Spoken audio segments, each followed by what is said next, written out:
Merced City School District is very happy to be involved with the Cardboard Challenge. It's part of our STEAM initiative.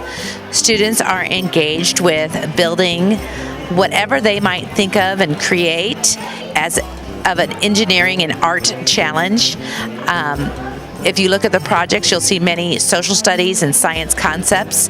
Merced City School District is emphasizing the 4 C's of creativity, critical thinking, collaboration, and communication. STEAM stands for the integration of science, technology, engineering, arts, and mathematics. The STEAM curriculum is integrating all 5 of the subject matter, and the Cardboard Challenge is a really great way for students to actually partake in all of those, especially the engineering design process and the artistic process. There's a lot of problem solving involved. The students are talking about, there's a lot of collaborative work. Even most of them worked in groups, but even ones who worked individually, when they would get stuck, all of a sudden they started jumping into each other's projects and starting to collaborate with each other. They were using a lot of academic language on their own naturally to develop their projects. As they're using their academic language, they were talking about things like, oh, well, one of the problems is this, and maybe if you attempted to try to, if you tried to fit this into here, they were really problem solving together and using their academic language naturally.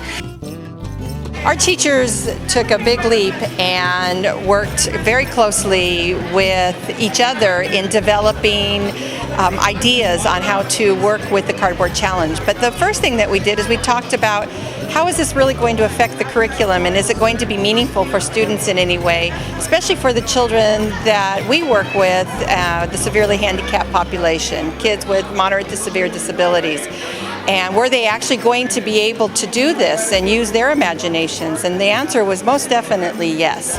The language that came out of this was absolutely amazing. The kids were not only talking to each other, they were talking to the adults. And many of our kids don't have a lot of language, so this offered them an opportunity to use all kinds of language and learn more language. One of the things that we're really trying to do with students today is that we want them to be creative and critical thinkers. We want them to be collaborative, and we want them to have good communication skills. And if you watch this process, that all of those things are being incorporated into what students are doing.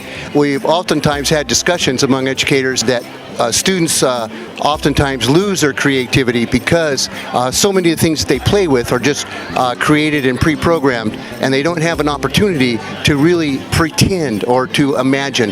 And I think that as we look at the future workforce here in the United States, we're looking for employees that are going to be collaborative and creative and critical thinkers, because obviously a lot of the jobs that these young people will get once they're out of college and into the workforce are jobs from industries that haven't been invented yet.